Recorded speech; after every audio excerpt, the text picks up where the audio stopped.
Hey everyone, welcome back to Ontario Cryptids. I want to wish all my American friends a happy Memorial Day, and today we have 3 stories lined up for you, all of which come from the state of Ohio. So go grab yourself a drink and sit back and relax.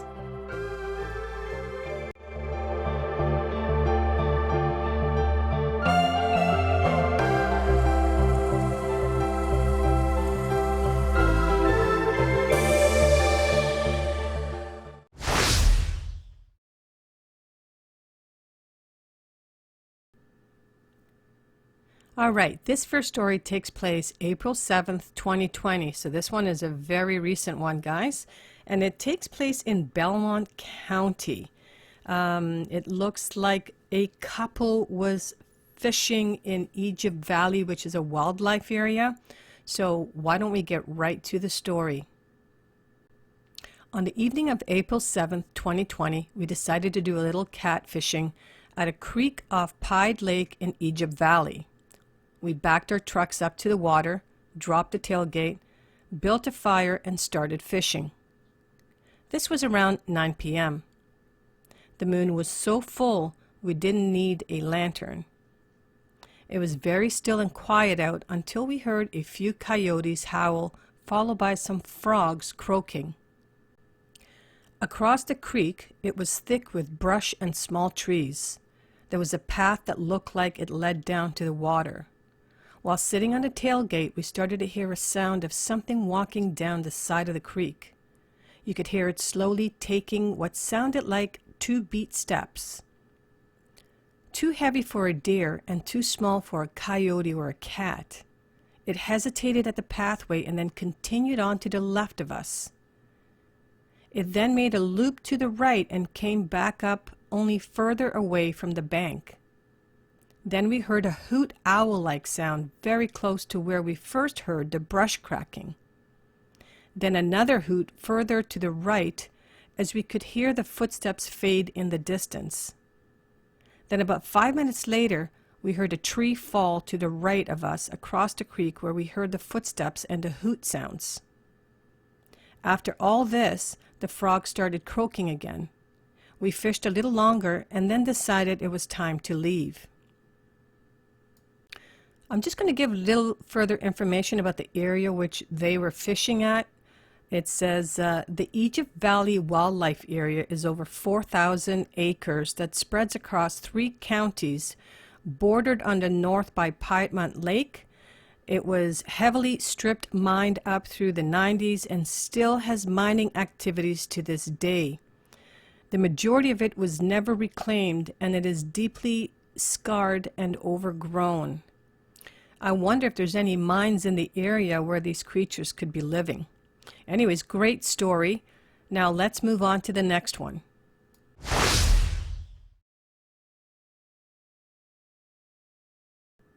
All right, this next story takes place on September the 9th, 2011 in East Canton. It was towards the end of the summer in September 2011 that I had my first sighting of a tall, hairy, bipedal creature.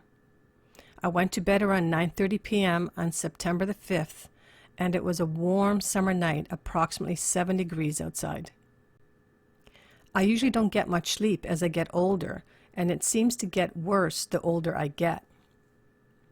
I had awakened at about 2 a.m. in the early morning of the 6th.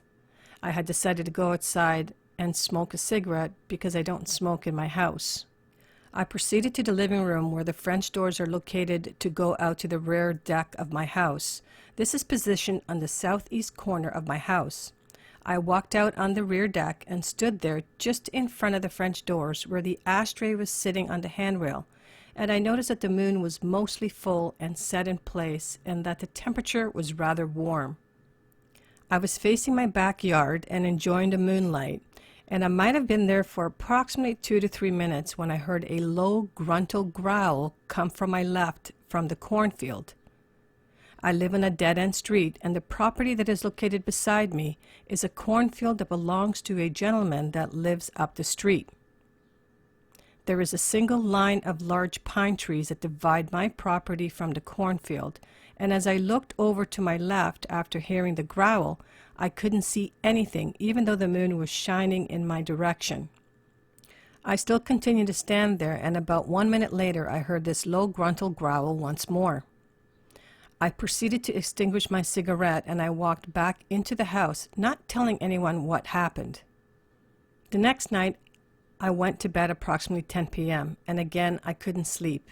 I had awakened about 1 a.m., and I got up and I headed out to the rear of the deck, totally dismissing what had encountered the previous night. I was standing in the same area again, enjoying a warm night, and the moon was only showing at about 60%, but it was still bright and very little clouds that night. The same thing occurred again. It must have been a few minutes as I stood there that I heard a low gruntle growl coming from the same area from my left.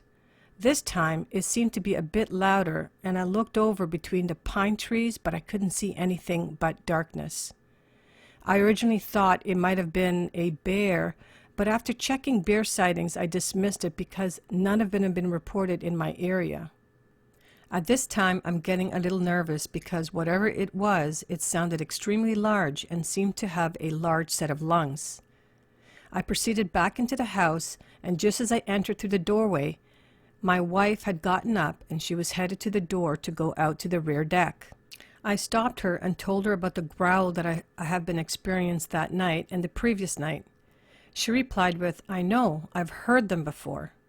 And with a look on my face, I thanked her for not telling me.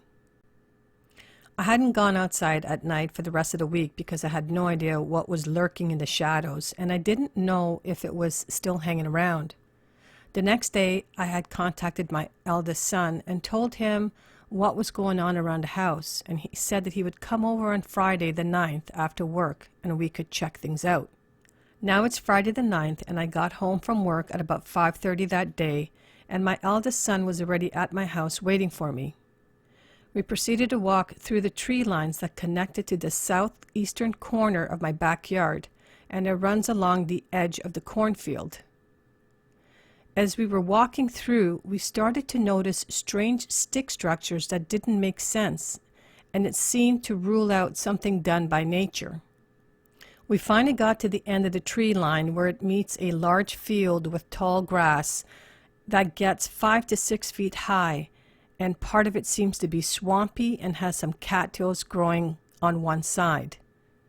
The temperature that day was warm and sunny, with very little cloud over and no rain, but the ground of the field seemed to be a little wet and muddy, and definitely a paradise for ticks.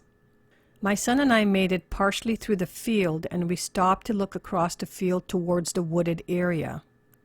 We were facing the southeastern direction over at some crab trees that was located on the tree line on the other side of the field.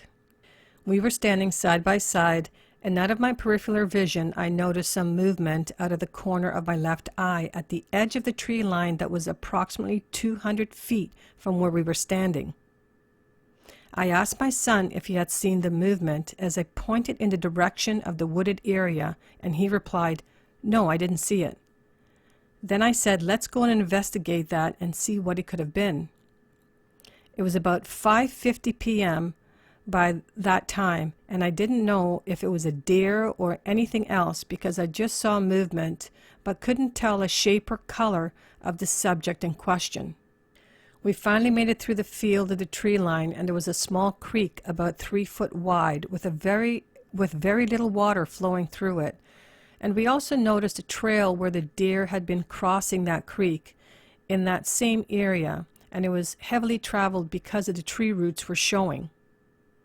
We both jumped across a narrow creek and started to walk the deer trail, which followed the edge of a narrow creek.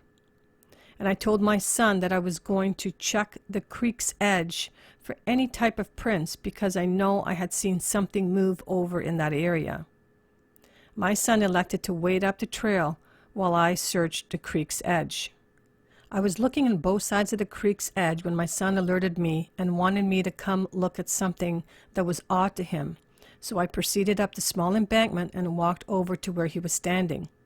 He said, "Stand where I am and follow the creek down to the large tree on the creek's edge and tell me what that is.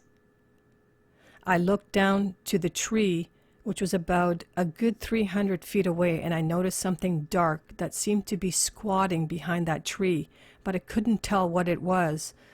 But I know it wasn't moving, so I dismissed it as a log or a tree stump. I went back to the creek's edge to continue looking for any prints in the soft mud, but came up empty-handed. I told him we should go into the woods a little deeper just to see what else we can find, and I walked back up to where the deer trail, and just for curiosity, I went to the spot where I previously stood and looked down to the large tree where we both seen that dark object. At this time, the area looked different. We walked the deer trail, which followed the narrow creek, and had noticed that the narrow creek tees into a larger creek that was about 15 foot wide, but we didn't see a good spot to cross until we followed it a little further and we had found a shallow spot that we could cross. Once we crossed the larger creek, we split up, and I headed south and he headed north.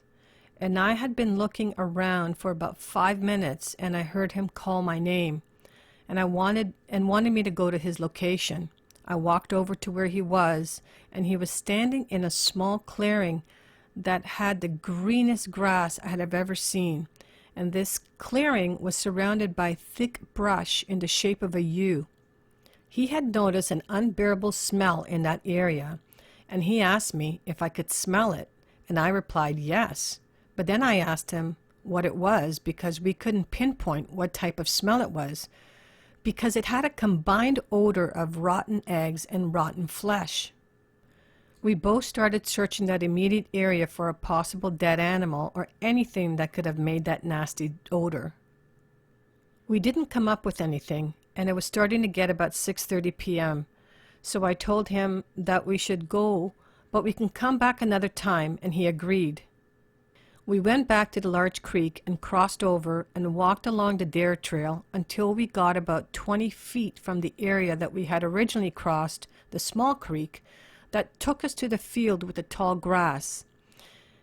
And as he was walking in front of me, he stopped, and he was looking to his left, and I asked what he was doing. He said, "Look." And as I looked over to my left, I couldn't see what he was looking at, so I asked him again what he was looking at, and he pointed to his left and told me to look with a more stern voice. But yet again, I couldn't see because I had a tree and limb covered with leaves obstructing my view.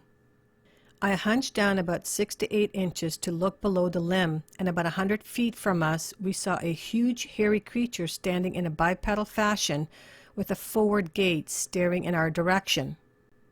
There wasn't much between us and this creature but some brush and small sapling, and as we stood there in amazement because of the size of this human-looking creature, I asked my son what it was doing, and he replied, "It's moving its upper body back and forth." At this time, I really don't think that it said in our minds what we were looking at exactly, but I can say that it seemed as though time had stopped, and I have no idea how long we actually viewed this thing. We both stood there and watched this thing, and we never moved an inch because I think we were in shock from the massive size. This unexplained creature appeared to be at least 7.5 feet tall and had to weigh a minimum of 600 pounds. The hair was a dark reddish brown, and it had a matted and dirty look to it, and most of the face was covered with hair, but from what I could see, it appeared to be of human trait. The ears were covered with hair, and it was standing at an angle to us, but I could see the legs were extremely muscular and large, and the arm length seemed to go slightly past the knees. I just couldn't help but stare at this creature because I couldn't believe the size of how big it was. I believed that it was swaying its upper body back and forth because I knew that it knew that we were there, but I don't think it knew what our exact location was, as it was trying to find us as we were both kind of hidden behind some brush. As my son and I broke out of some type of hypnosis, I looked at my son and said, "We need to go." He agreed and said he was running, but I told him not to run and that we would walk out but we can keep an eye and see if we were going to be followed. We finally made it to the small creek and jumped across and headed across the field with the tall grass. As we kept looking behind us to see if we were being followed, but we didn't notice anything. We made it across the field and took a shortcut through the cornfield, and as we both stepped into my backyard, we turned around and looked into the direction of where we came from, and just slightly north of us in the wooded area we both heard 2 really loud tree knocks. And my son looked at me and asked if I heard that, and I said, yes, I did. To this day, I will never forget what I had seen that day, and I will remember it like it was yesterday. And nobody can convince me that it was anything else other than what we call Bigfoot. From that day, I vowed to become a researcher in the Bigfoot world, and my goal is to get enough proof of this creature so it could be recognized to mainstream science and documented, so we can protect this creature and its habitat. Wow, what another great story, and a well-written story at that. Thank you so much, and now we're going to head over to the last story of the day.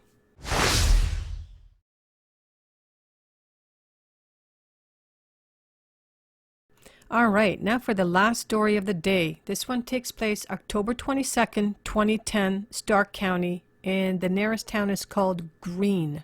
On October 22nd, 2010, I was driving home from work. It was approximately 8 p.m. at night, and I was driving on a country road out behind Canton Airport when my headlight hit something huge standing at the side of the road.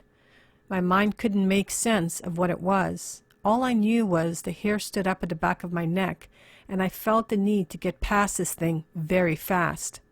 So I sped up, and it was just standing there, right at the edge of the line at the side of the road, towering. It wasn't moving, yet there was some sort of movement like the wind blowing something. I was so terrified that as soon as I got past it, I checked my rearview mirror, and whatever it was gone. The next morning in the light, I checked the whole area on my way past to work, and there was no trees as was suggested by friends. Nothing but farm fields and a low hedgerow. I know without a doubt what it was. This was Stark County, Ohio. It was as if it was just watching. I know this sounds funny, but it reminded me of the snuffleupagus on Sesame Street. That's how huge it appeared. I called my daughter right away and had her talk to me until I could calm down.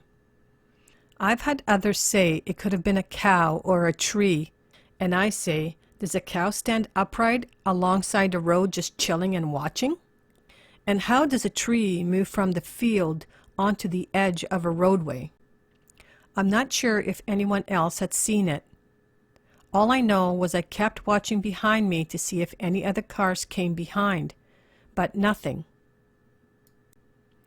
I've grown up hearing stories like this, but never expected to see anything like this, and especially just chilling by the side of the road, like it was not afraid of my car. Well, that's a wrap for today's encounter stories. Those were 3 fantastic stories from Ohio. And once again, I would like to wish all my American friends and viewers a happy Memorial Day. And on that note, if you would like to share your encounter story in a safe environment, please forward your stories to OntarioCryptids@gmail.com. Your stories do not have to originate from Ontario, and they can be as anonymous as you would like. So please be safe, have a great day, and we'll catch you next week.